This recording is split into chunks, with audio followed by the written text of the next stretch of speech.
Hello, friends. Welcome to Smart English Listening. I'm glad you are here. Today, we are going to learn something very practical, very real, and sometimes very funny. How to tell the time in English and how to politely announce you are late. But not just with dry numbers, also with the art of being late and how to politely. Think about your daily life. Every day, you look at your watch, your phone, the big clock at school, maybe the small clock on your microwave. Time is everywhere. And yet, telling time in another language can feel confusing. But don't worry. By the end of this video, you will not only know how to say the time clearly, you will also have some creative and polite excuses for when you're late. And let's be honest, we all need that skill. Because this video will drag you into something much more than a boring language lesson. It will be a small guide on how to mock the soulless rules of time with the absurd realities of daily life.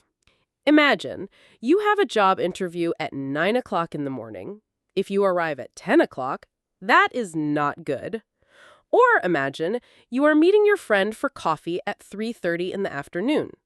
If you do not understand 3:30, you may show up 2 hours late. That is why time matters.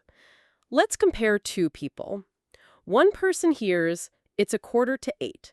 They panic. Is that 7:45 or 8:15? Do they run? Do they stay? The other person hears the same phrase and smiles. They know it is 7:45. They breathe, they walk with confidence. Same situation, different skills.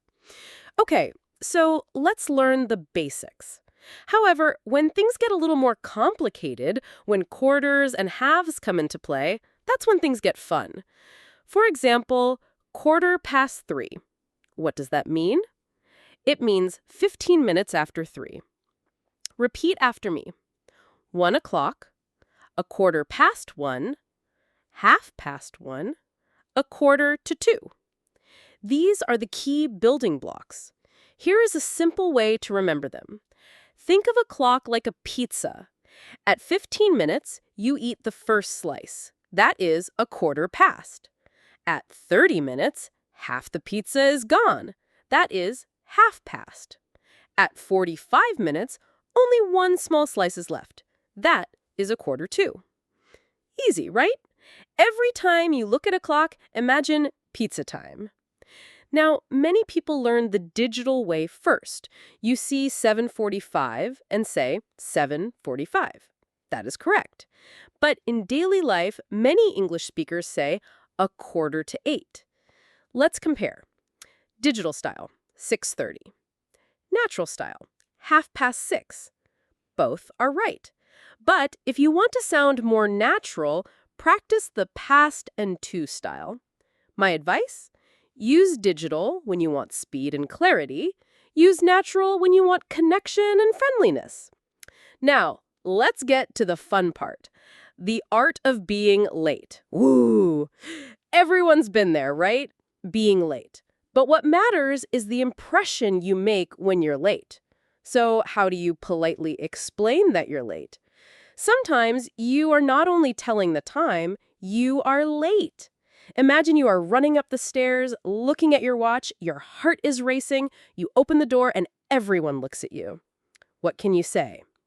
Here are some polite and funny excuses. Sorry I'm late, my bus was on holiday. Apologies, my alarm clock decided to sleep in today. Excuse me for being late, time and I are not good friends this morning. Sorry, traffic was moving slower than a snail on vacation. Or the classic, I know I'm late, but at least I'm fashionably late. Moreover, excuses are also very important.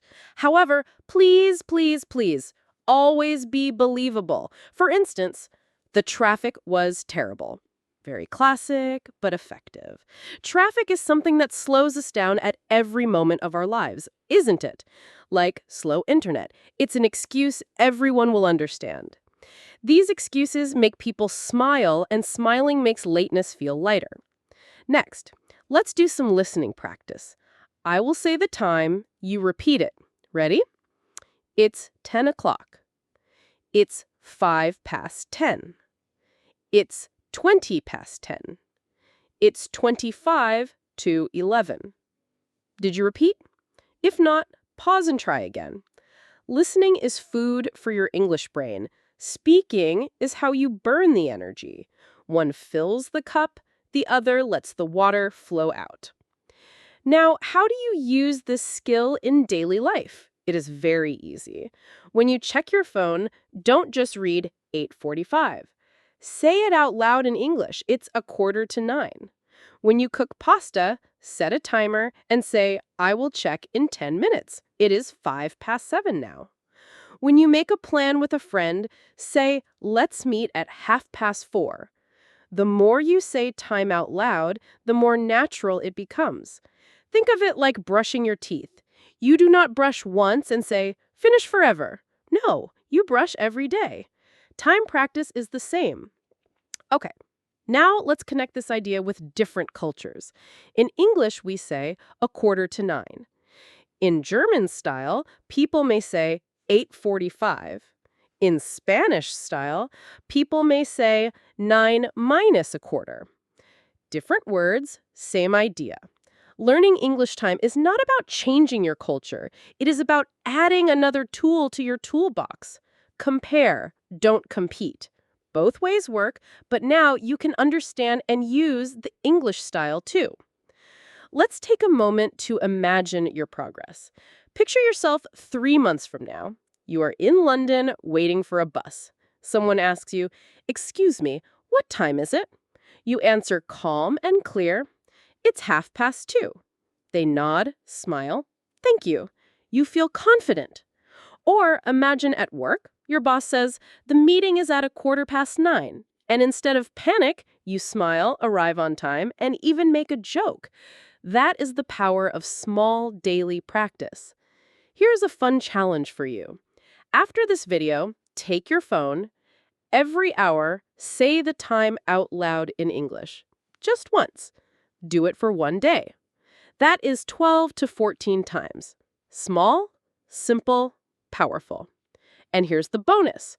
Next time you are late, try one of the polite excuses we practiced. Make people laugh. Language is not only about grammar, it is about human connection. Let's compare one more situation. Without this skill, you feel stress when someone asks the time. You think, oh no, I do not know how to say it.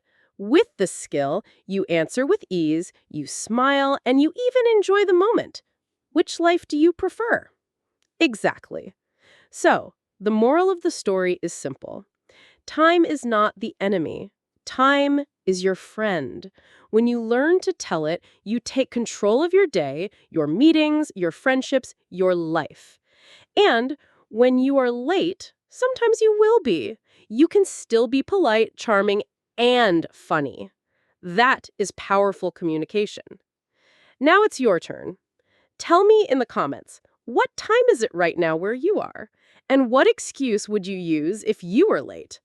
I want to see your ideas. Remember, repeat this video 3 times. First, just listen. Second, listen and repeat. Third, pause and practice the sentences out loud. That is how you make it stick. Now, after watching this video, I hope you understand time better and become more polite and creative when you're late. Remember, practice makes perfect, so the more you practice, the better you get. It's like playing an instrument. At first, you play badly, then better, then even better. Repetition is the key to success. Don't give up, because learning a language is like a marathon, not a short sprint. But you are ready to run in this marathon, and I'm right here with you. Also, send this video to that friend who is always late but never knows how to politely explain it. I'm sure it will be very useful. And finally, don't forget to like, share, and subscribe, because next time we will learn another daily skill that will make your English more natural. Until then, don't be late. See you in the next video. Bye-bye for now.